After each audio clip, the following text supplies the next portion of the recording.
In the old days, slapstick comedies used to get a lot of laughs when their performers slipped on a banana peel or tripped over their own feet and fell down. But in the real world, slips, trips, and falls are no laughing matter. In fact, they're involved in most of the accidents that occur on job sites every day. They cause 17% of disabling occupational injuries and 15% of on-the-job fatalities. And you don't have to fall a long way to hurt yourself. Just slipping on muddy ground or tripping over some debris can result in a fall that lands you in the hospital with a broken bone, strained back, concussion, or worse. But slips, trips, and falls can be prevented. In this program, we'll discuss the mechanics of slips, trips, and falls, the types of hazards that you're likely to encounter on a job site that lead to them, and the safe practices and equipment you can use to stay safely on your feet.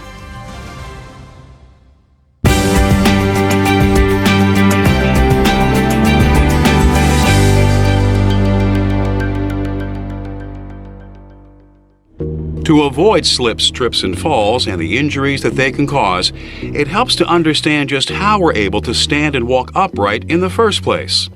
First, we need to know something about our center of gravity. Our center of gravity is the point where the weight of the body is equally distributed, half above and half below, and it plays an important part in every movement that you make.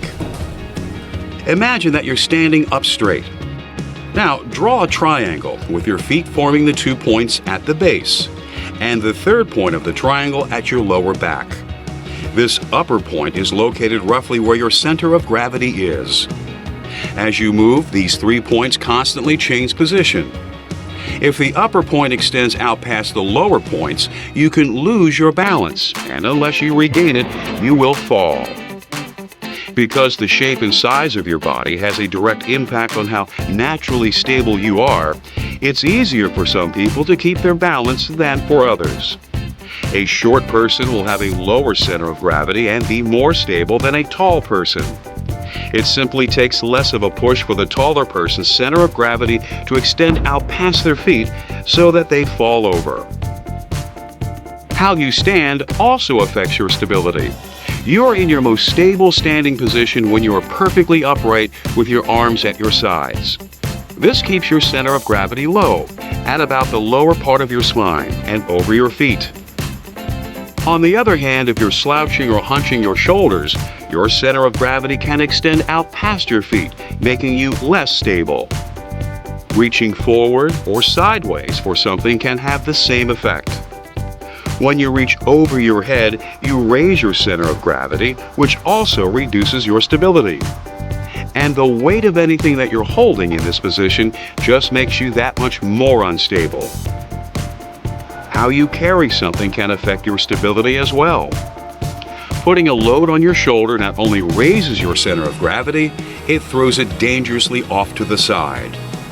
On the other hand, you can increase your stability by carrying objects close to your body and as low as you can while keeping your back straight.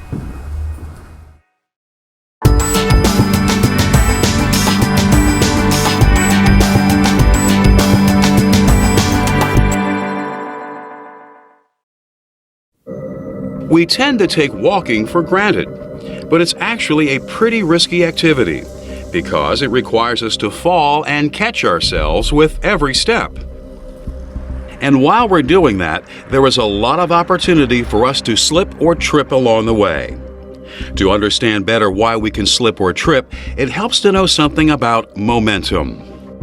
Momentum is the force of movement that we build up as we move in any direction. The momentum that we build up tends to keep our body and its center of gravity moving in the same direction. But if we encounter something that interferes with our progress, such as an object in the way or a slick walking surface, it can cause trouble.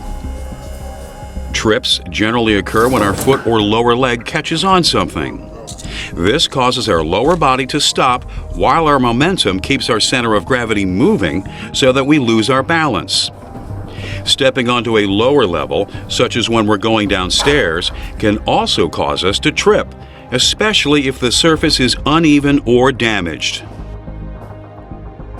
Slips are a little different. When we walk, we want to have the best grip, that is the most friction, between the soles of our shoes and the walking surface. Slipping occurs when something interferes with that grip and causes our feet to move out from under our center of gravity while our momentum keeps us moving.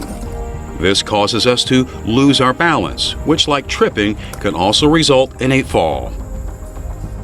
It's important to remember that our momentum increases when we walk faster and when we carry more weight, things that we're very likely to be doing when we're on the job. So the faster we go and the more that we carry, the more attention we need to pay to potential slip and trip hazards. You need to watch out for fall hazards during a busy workday as well. If you don't, it can lead to pain, injuries, or even worse. For example, if you need to reach something up high, stacking up some pallets and standing on them may seem like a time saver until the pallets shift out from under you. If you choose to climb a ladder instead, be sure to keep your center of gravity positioned between the two upright rails, because losing your balance up there could get you to the ground a lot faster and more painfully than you want.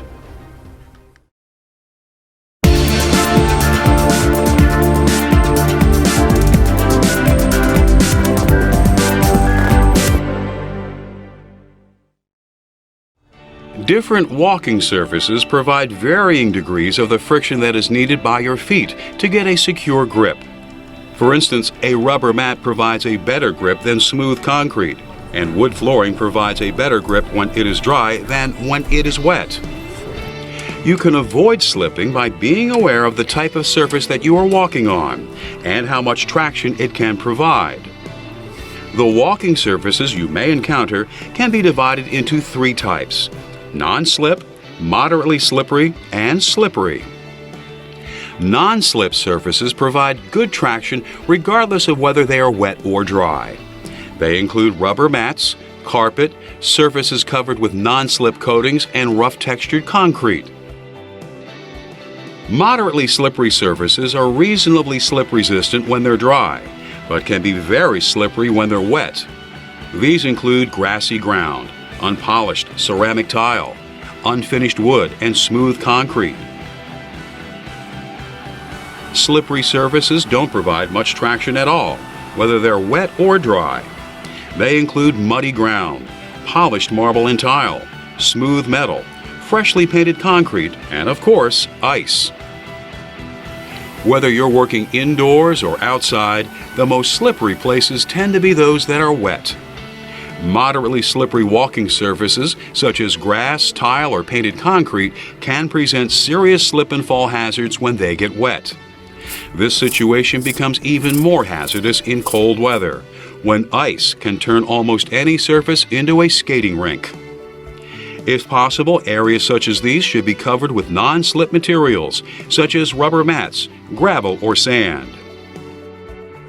Surfaces also become more slippery when they are covered with materials such as sawdust, metal shavings, or loose earth. Accumulations of mud, oil, or grease have the same effect. And whether you're walking inside or outside, you need to watch your step on ladders and stairways, as well as ramps or other sloping surfaces. Your likelihood of slipping increases significantly when a surface isn't level.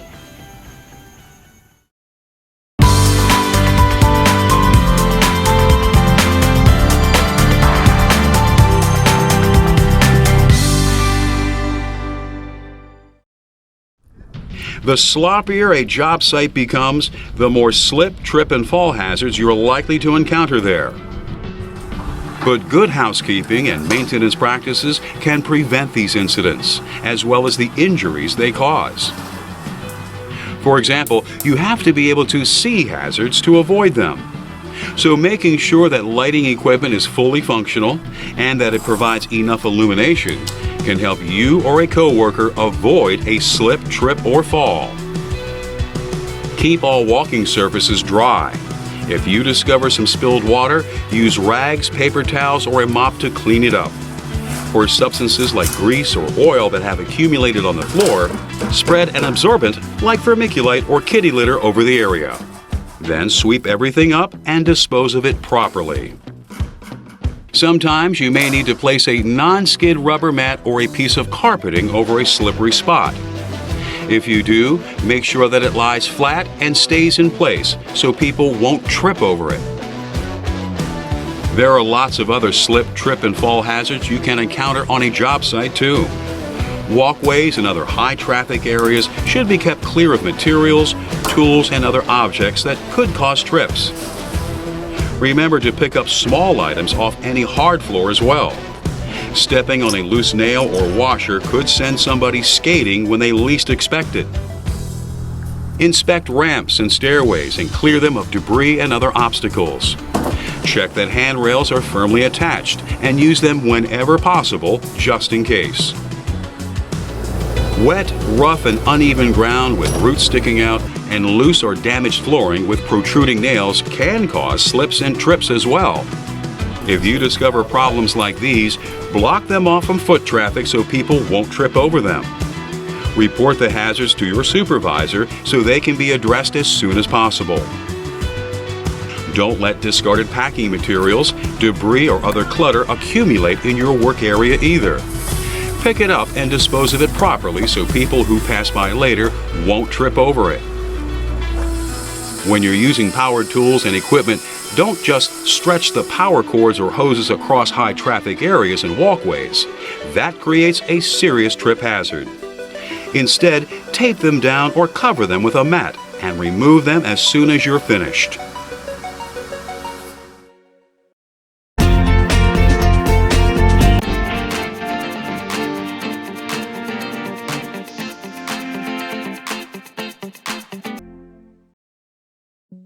While it's important to reduce or eliminate any slip, trip, and fall hazards that exist on a job site, it's also a good idea to wear shoes that will help protect you from them.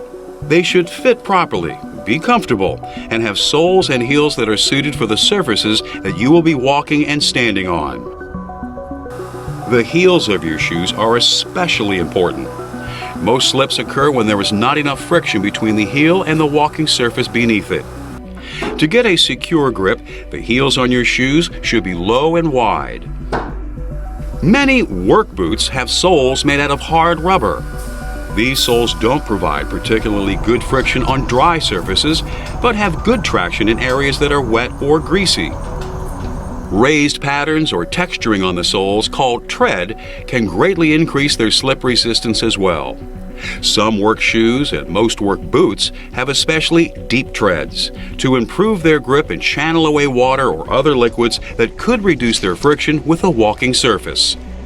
Remember, your boots will give you better traction if you clean them off regularly. And inspect the treads for any foreign objects that might get stuck there. On a hard surface, an embedded pebble or roofing nail can turn a boot into a skate.